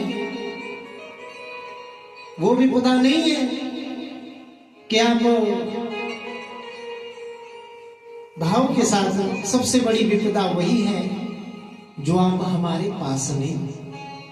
जब हमारे जीवन में सुख था गोविंद, हमारे जीवन में दुख था, तब आप आए, आपने हमारे सभी कष्टों की निवृत्ति की। आज मेरा बेटा युधिष्ठिर चक्रवर्ती सम्राट बन गया है, अब आप कह रहे कि मैं जा रहा हूं। वास्तव में दुख का पहाड़ तो अब हमारे ऊपर गिरा है जब आप हमें छोड़कर जा रहे हैं। सुख के माथे सिल पड़े जो नाम हृदय से जाए, बलिहारी वा दुख की जो पल पल नाम जपाए। मैं उस दुख के बलिहारी जाऊं गोविंद, जो पल पल मुझे ये याद दिलाता है कि तू है, तेरा नाम हम ले, तू अपने होने का हमें अनुभव देता है, आभास करवाता है। इसलिए गोविंद सबसे बड़ा दुख तो वही है जिस दिन तू हमारे साथ चला जाएगा, हमारे पास से चला जाएगा। इसलिए पिताजी न चेन्द्रस्य सुखम किंचित न चेन्द्रस्य सुखम किंचित न सुखम चक्रवर्तिना। या आप छोड़ दीजिए कि जिसका बेटा बड़ा हो गया, जिसके घर में 5-5 संतानें हैं, वो सब सुखी है ना। इसलिए पिताजी वैराग्य राग रसिको भव भक्ति निष्ठा, वैराग्य को हृदय में जगाओ। राग भी करना है तो परमात्मा से करो, रसिक बनो, भक्ति निष्ठ बनो। और पिताश्री धर्मं भजस्व सततं त्यज लोक धर्मं, सेवस्य साधु पुरुषान् चहि काम तृष्णाम्, अन्यस्य दोष गुण चिंतनमाशु मुक्त्वा, सेवा कथा रसमो नितरां पिबत्वम्। आप चाहते धर्मं भजस्व सततं, सतत रूप से धर्म का आचरण करो। त्यज लोक धर्मान, संसार क्या कहेगा ये बात छोड़ दो। हम भक्ति करने लगते हैं, हमारा मन भगवान में लगता है तो पड़ोसी आकर कहने लगता है ये कैसी खबर है। ऐसा ही होता है। आप 15 मिनट से ज्यादा माला पकड़ के बैठ गए तो आपको चाहे मजाक में ही कहे क्या करे,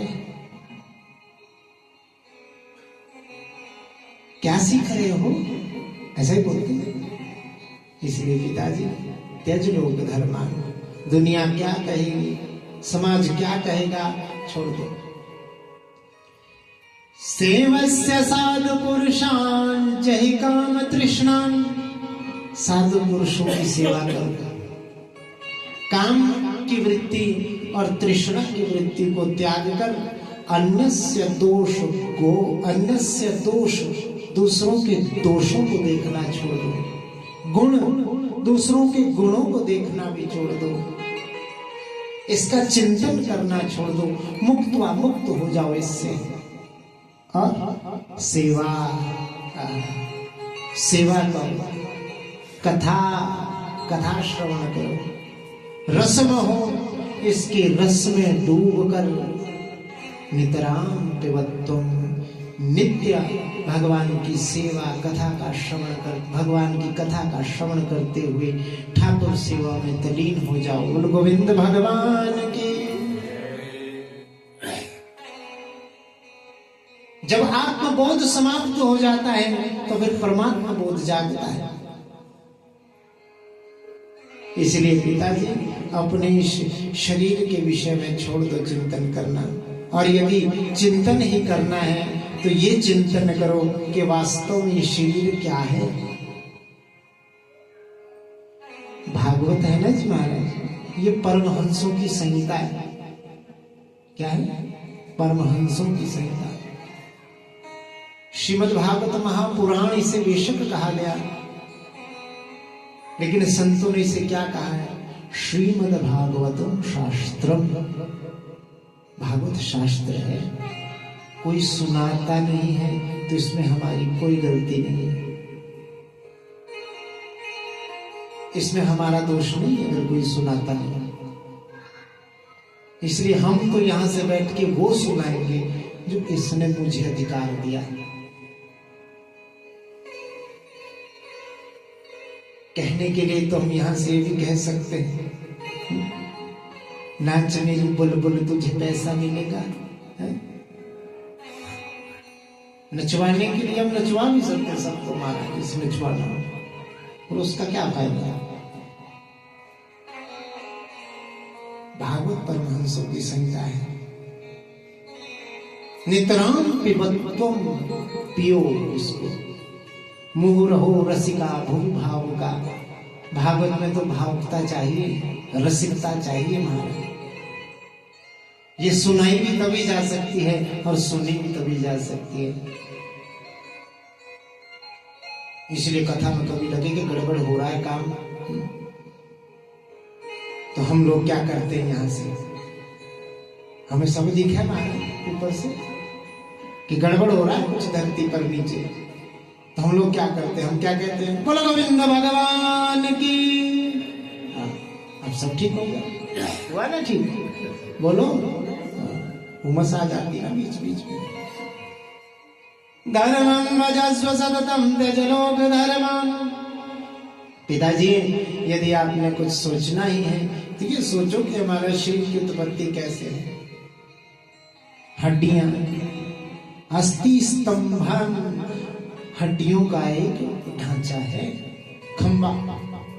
स्नायुबद्धम, खूब इसके ऊपर नाड़ियां, रक्त मांस पेशियां, मांस शोणित लेपनम, खूब मांस की इसके ऊपर लेपन कर रखा है। फिर चर्म बंधनम, फिर चमड़ी को इसके ऊपर लगा रखा, जैसे प्लास्टर करते ना महाराज, ऐसे। दुर्गंध पात्रम, शरीर का ऐसा कौन सा अंग है जहां से दुर्गंध नहीं आती। जो लोग ये कहते हैं ना, आपकी नाक कितनी प्यारी है, अब नाक का सामान बाहर आ जाए तो जो ये कहता है कि आपकी नाक प्यारी, वही कहेगा जरा साफ करो इसको।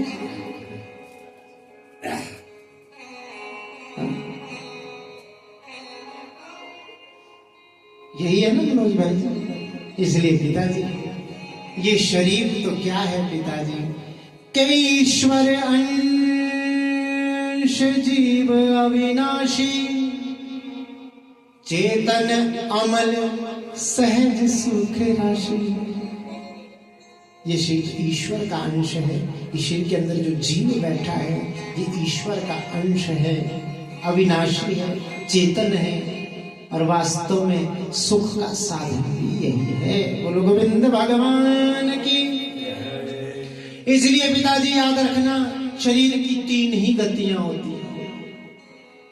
आप भी सुनो बात, इस शरीर की 3 ही गतियां। जला देंगे तो क्या होगी, राख हो जाएगा। फेंक देंगे तो क्या होगा, गिद्दड़ों का भोजन बन जाएगा, मांस भक्षों का भोजन बन जाएगा। जमीन में गाड़ देंगे तो क्या होगा, कीड़े खा जाएंगे। इसलिए पिताजी लोग तो कहते हैं कि शरीर की 3 ही गतियां हैं। यदि देखा जाए तो शरीर की कोई गति नहीं होती। जब ये शरीर अपना ही नहीं है तो जिसे हम अपना कहते हैं पिताजी, वो अपना जिन्हें हम मानते हैं वो हमारे अपने कैसे हो सकते हैं। आत्मदेव भगवान को, आत्मदेव जी महाराज को गोकर्ण महाराज बड़ा बहुत दिव्य ज्ञान दे रहे हैं। आपने भी विचार करना, एकांत में बैठकर चिंतन करना, सोचना। आज रात को सोचना बिस्तर में लेटते हुए, काल करे सो आज कर, कि मैं क्या हूं। आंखें तो फिर अंधी क्यों हो जाती है, टांगे हूं तो टूट भी जाती है, कान हूं तो बहरे हो जाते हैं। यदि शरीर है तो मरता क्यों है। हम इसे रोक पाते हैं मनोज भाई जी, कोई नहीं रोक पाता। ना कोई रोक पाया ना कोई रोक पाएगा। माता पिता अगर अपने हैं तो क्या मरने के बाद हमें चिट्ठी लाते हैं कि बेटा मैं यहाँ सुखी हूँ, बड़ा चैन से, मैं यहाँ बड़ा खुश हूँ बेटा, चिंता नहीं करना। है? बेटा बेटी मेरे हैं तो क्या आने से पहले ये बताते हैं कि पिताजी हम फलानी तारीख को पैदा हो रहे हैं? डॉक्टर तो बता देते हैं, सरश्री जी डेट बताते हैं, लेकिन वास्तव में क्या आने से पहले ये बताते हैं कि मैं बेटा आ रहा हूं कि मैं बेटी आ रही हूं? इसका क्या मतलब है बंधु? सोकर उठने के बाद सोने से पहले का चक्कर क्या है? सोते हुए हम कहां चले जाते हैं? कभी सोचा विचार किया कि जब हम सोते हैं हमें नींद आती है, सोने के ठीक पहले का पता है आपको कि मैं सो रहा हूं, लेकिन जब सो गए तो पता लगता है कि मैं सो गया हूं? नहीं लगता पता, फिर तो सुबह ही पता लगता है कि हम सोए थे। लगता है ऐसा ही लगता है। यही बात है, मरने के बाद हम कहां जाते हैं? जन्म से पहले हम क्या थे, कहां थे? सोचो तो हृदय की गहराई से सोचेंगे तो हृदय की गहराई से एक ही आवाज आएगी, पिताजी क्या? के चल रे हंसा अमर लोक को, यहां कोई नहीं तेरा रे।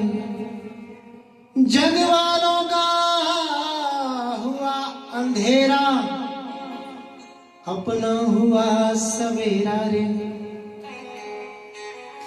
ये सोचेंगे तो हृदय में पिताजी वैराग्य उत्पन्न होगा। इसलिए हे पिताजी वैराग्य राग रसिको भव भक्ति निष्ठा। पिताजी बंधुओं एक बात ध्यान रखना, मेरी समाज में प्रतिष्ठा पाना धर्म है। मैंने कहा ना आपसे कि धर्मम भजस्व सततम त्यज लोक धर्मान। समाज में प्रतिष्ठा पाना धर्म है, सुंदर मकान बनाना धर्म है, पत्नी बच्चों से प्रेम करना धर्म है, दुकान में बैठकर 10 घंटे काम करना ये भी धर्म है, और उसे कमाकर परिवार में समर्पित करना भी धर्म है। लेकिन ये मकान, ये पत्नी, ये बच्चे, ये खजाना, ये धन, ये संपत्ति, ये दुकान, ये सब मेरा है और मैं इसके बिना नहीं रह सकता, यही मोह है। इसके बिना रहकर देखो रह सकते हैं। इसलिए पिताजी इस प्रकार से सुंदर भगवान कहने के लिए तो 7 दिन इसी पे बोल दे महाराज। इसलिए पिताजी वैराग्य राग रसिको भव भक्ति निष्ठा त्यज संसार वासन, संसार की वासना का परित्याग करके बंधन और मोक्ष से दूर हटके अपने मन को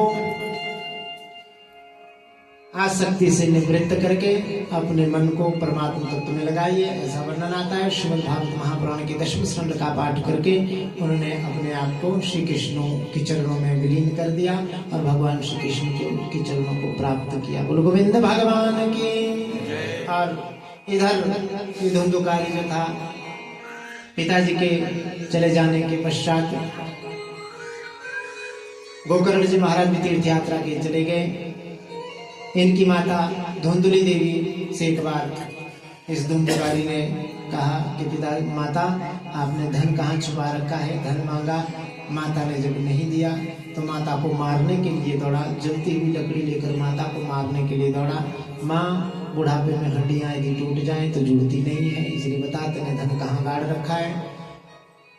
यदि नहीं बताएगी तो इस जलती हुई लकड़ी से तेरी अभी खबर लूंगा।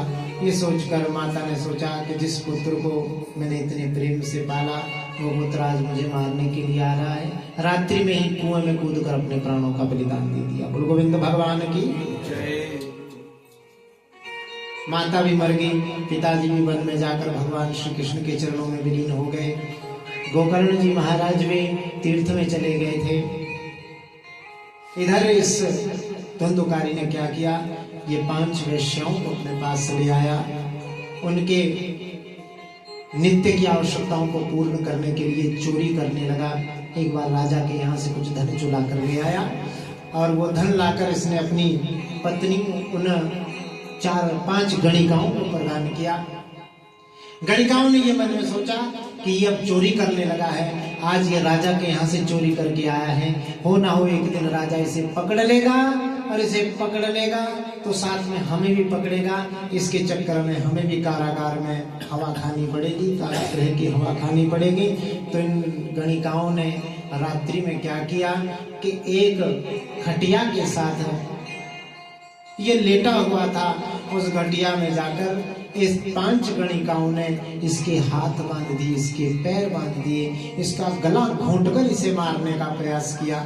जब ये धुंधुकारी नहीं मरा तो लिखा है भागवत जी में कि तब तक अंगार समूहाश तन्मुखे विचिक्षिपु अग्निज्वालाति दुखेन व्याकुलो निधनम गतः। इसके मुख में जलते हुए अंगारे चूल्हे से ले आई और वो भभकते हुए जलते हुए अंगारे इसके मुंह में डालने शुरू कर दी।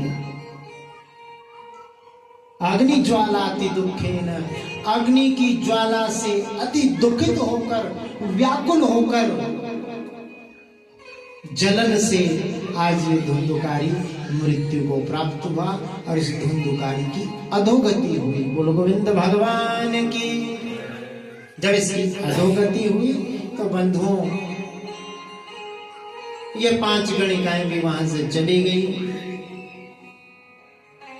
इधर जब गोकर्ण जी को ये ज्ञात हुआ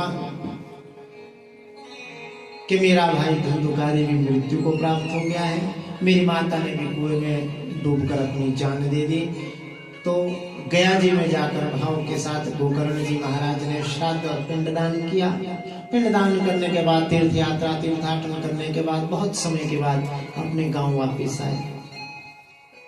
रात्रि में ही अपने गांव में पधारे तो अपने घर के आंगन में प्रवेश किया। अपने घर के आंगन में जैसे ही प्रवेश किया वहां पर देखा कि बहुत बड़ी बड़ी घास उग गई थी, क्योंकि घर पे कोई नहीं था। जिस घर में कोई नहीं रहता उस घर के हालात आप देख सकते हैं कैसे हो जाते हैं। बाहर ही आंगन में गोकर्ण जी महाराज ने अपना आसन लगाया, सो गए। वर्णन आता है कि रात्रि में एक महान प्रेत वहां पर प्रकट हो गया। गोकर्ण जी महाराज को डराने लगा, धमकाने लगा, कभी बछड़ा बन जाता, कभी मेढ़ा बन जाता, डराने का प्रयास करता। गोकर्ण जी महाराज ने पूछा कि तुम कौन हो, कौन हो, कौन हो? लेकिन जब वो कुछ नहीं कह पाया तो आज गोकर्ण जी महाराज ने हाथ में जल लिया, अपने कमंडलू से उस जल को उठाकर उस छाया की ओर, उस प्रेत की ओर फेंका। तो उस जल के प्रभाव से, अभिमंत्रित जल के प्रभाव से उस प्रेत को वाणी आई और उसने वाणी में आकर कहा कि हे भैया, अहम भ्राता तदीयो अस्मि धुंधुकारिति नामतः सुखिये नैव दोषेण ब्रह्मत्वं नाश्रितं मया। हे भैया, अहम भ्राता तदीयो अस्मि, मैं आपका भाई हूँ, धुंधुकारी मेरा नाम है। अपने ही दोषों के कारण मैंने ब्रह्मत्व को नष्ट किया है, इसलिए हे भैया मेरी मुक्ति का कोई उपाय बताएं, मुझे मुक्त कर दें। अब आप ही एकमात्र सारा है जो मुझे मुक्त कर सकते हैं। इस प्रकार गोकर्ण जी महाराज ने कहा कि तुम्हारी इस चिंता का समाधान प्रातः काल किया जाएगा। तो सुबह उठकर सभी गांव वालों को जैसे ही पता लगा कि गोकर्ण जी महाराज आए हैं, महात्मा आए हैं, सारे गांव वाले गोकर्ण जी महाराज से मिलने आए।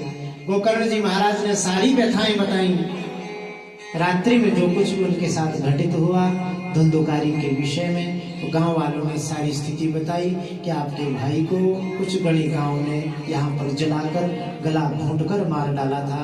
लगता है तभी से आपके भाई की अधोगति हुई है, वो महाप्रेतत्व को प्राप्त हुआ है। आप उसकी गति का कोई उपाय सोचें।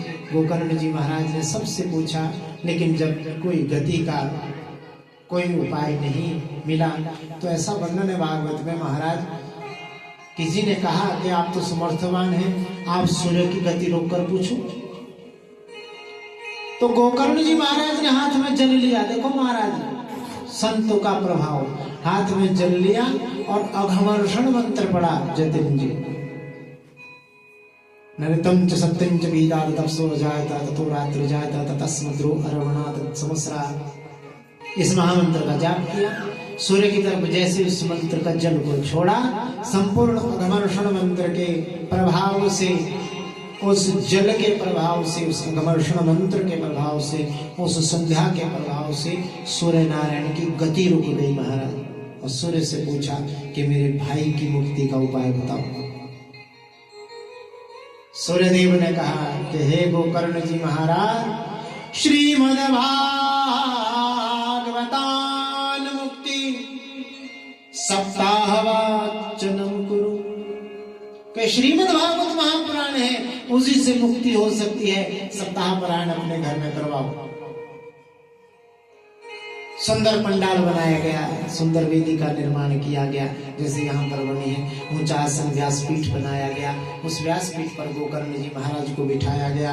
और बंधुओं, ऋग्वेद, यजुर्वेद, सामवेद, अथर्ववेद रूपी 4 कलशों की स्थापना की गई। चतुस्तंभों में ब्रह्मा, विष्णु, महेश और इंद्र, इन 4 स्तंभों की कामना परिकल्पना की गई, जैसे यहाँ पर कर रखी है।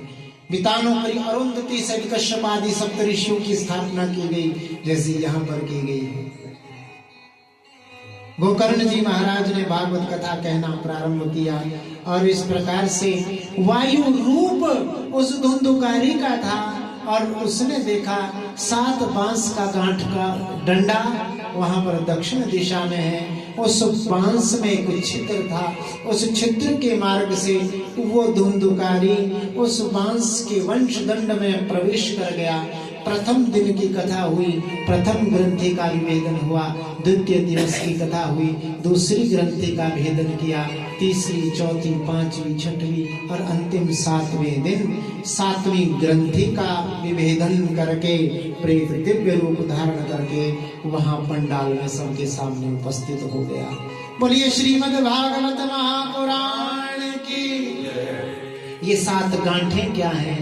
काम, क्रोध, लोभ, मोह, अहंकार, राग, द्वेष, ये 7 ग्रंथियां हैं। जब ये 7 ग्रंथियां मुक्त हो जाएं तो व्यक्ति भगवत तत्व को प्राप्त करता है। और जैसे ही वो 4 भुजा रूप धारण करके धुंधुकारी सभा में प्रकट हुआ, वहां वह प्रकट होकर मुक्त कंठ होकर भागवत की महिमा का गान करने लगा।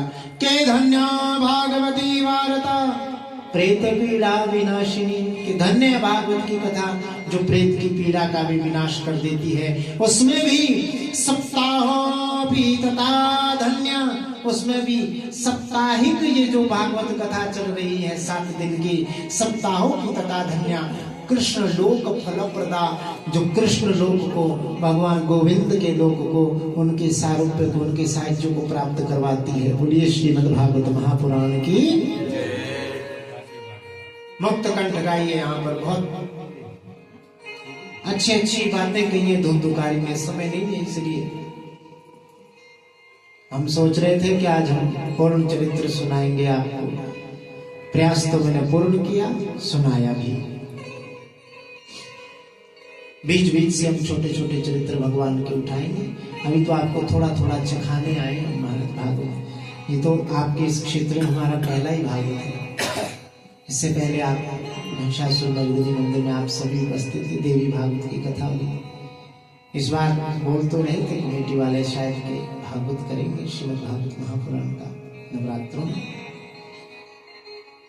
तो फिर वहां पर छकाएंगे महाराज 4-4 घंटे कथा। बोलो गोविंद भगवान की। इस प्रकार से भगवान नारायण के पार्षद आए, धुंधुकारी को ले जाने लगे विमान पर। गोकर्ण जी महाराज ने पूछा कि इन सबने कथा सुनी थी, विमान केवल धुंधुकारी को ही आया क्या बात? यहाँ पर बताया कि सब श्रवण का भेद है। धुंधुकारी ने श्रवण भी किया और मनन भी किया। आप पुनः एक बार कथा करें तो वर्णन आता है, पुनः एक बार कथा की गई और पुनः कथा की तो जिस प्रकार अयोध्यावासिन पूर्व राम यथा रामेण संगता, जिस प्रकार से पूर्व काल में भगवान जी श्री राम के साथ संपूर्ण अयोध्यावासी भी साकेत धाम को गए थे, वैसे ही गोकर्ण जी महाराज के द्वारा की गई श्रीमद् भागवत महापुराण की कथा के साथ अनेकानेक विमान वहां पर प्रकट हुए और गोकर्ण जी के साथ संपूर्ण गांव वाले भी गोलोक धाम को चले गए। बोलो गोविंद भगवान की। इस प्रकार से बंधु याद रखना जीवन में। कुछ लोग कहते हैं कि आज विमान क्यों नहीं आता, तो हम तो सीधा सा उत्तर देते हैं कि आपके घर में कितने प्रेत है महाराज। जब प्रेत ही नहीं है तो विमान कहां से आएगा, सभी तो पितृ हैं। लेकिन वास्तव में सीधी सी बात है, हमारी सांसें समाप्त हो जाए और हमारी इच्छाएं शेष रहें तो समझ लेना मृत्यु है। और बंधुओं, हमारी श्वासें बाकी रहे और हमारी सब इच्छाएं, हमारी सब ख्वाहिशें समाप्त हो जाएं तो समझो विमान आ गया, मुक्ति हो गई। बोलो गोविंद भगवान के। सप्ताह यज्ञ का वर्णन है भागवत जी में, कैसे सुनी जाती है, क्यों सुनी जाती है। श्रावण भाद्रपद आश्विन कार्तिक या किसी प्रथम वार्षिक, द्विवार्षिक, त्रिवार्षिक, चतुर्वार्षिक श्राद्ध में या पुण्य तिथि पर भी भागवत कथा, अकाल तिथि पर भागवत कथा का आयोजन किया जाए, श्रवण कर सकते हैं। 5 ब्राह्मणों का आवरण जैसे यहाँ पर कर रखा है। गायत्री मंत्र का, द्वादशाक्षर मंत्र का जाप करें, एक समय भोजन करें, ऐसा भी वर्णन, एक समय भोजन करें। और यदि भोजन नहीं कर सकते, दवाइयां लेते हैं, कोई दिक्कत है, कोई परेशानी है, तो भोजन भी कर सकते हैं, कोई परेशानी नहीं। बोलो गोविंद भगवान की। और इस प्रकार से मुक्त कंठ जब गाई, उसी सभा के मध्य में जो सप्ताह यज्ञ की विधि भी जब बताई नारद जी को सनकादि ऋषियों ने, प्रहलाद जी महाराज, इंद्र भगवान, उद्धव जी महाराज, ये सभी सभा में प्रकट हुए और श्री कृष्ण गोविंद हरि मुरारी हे नाथ नारायण वासुदेवा इस महामंत्र का संकीर्तन करते हुए श्रीमद् भागवत महापुराण के इस महात्म्य का हम अनुष्ठान, आज कथा का ये भाव भगवान के चरणों में यहीं पर समर्पित करते हैं और आज की कथा को भी यहीं पर विश्राम भी देते हैं। मेरा मन तो ये कर रहा था अभी थोड़ी देर पहले, वो जो गोकर्ण गीता है ना भाई जी, मनोज भाई जी, 2 श्लोक जो अपने पिता को ज्ञान दिया, ऐसा मन कर रहा था कि आज भी वही सुनाऊं और कल भी वही सुनाऊं।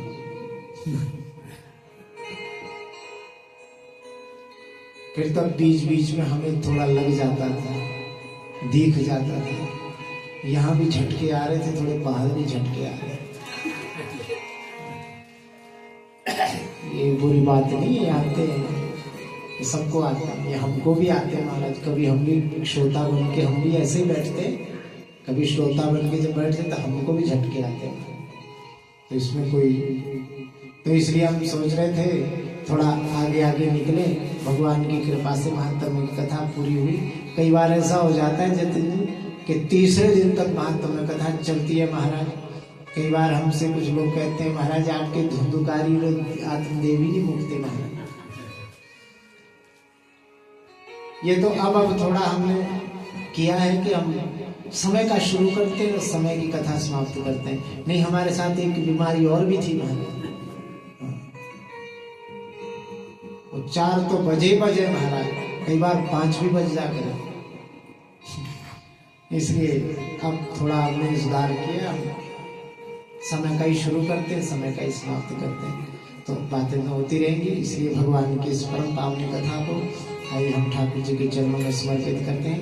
भगवान यजमान परिवार की सब मनोकामनाएं पूर्ण करें, दिवंगत आत्मा को सदगति प्राप्त हो। माँ भगवती गायत्री माता, भगवान विष्णु ने अपने चरणों में स्थान दे। इन शब्दों के साथ, इन वचनों के साथ अपनी वाणी को विराम। आइए भाव के साथ भगवान की आरती करते हैं। कल ठीक 2:30 बजे हम कथा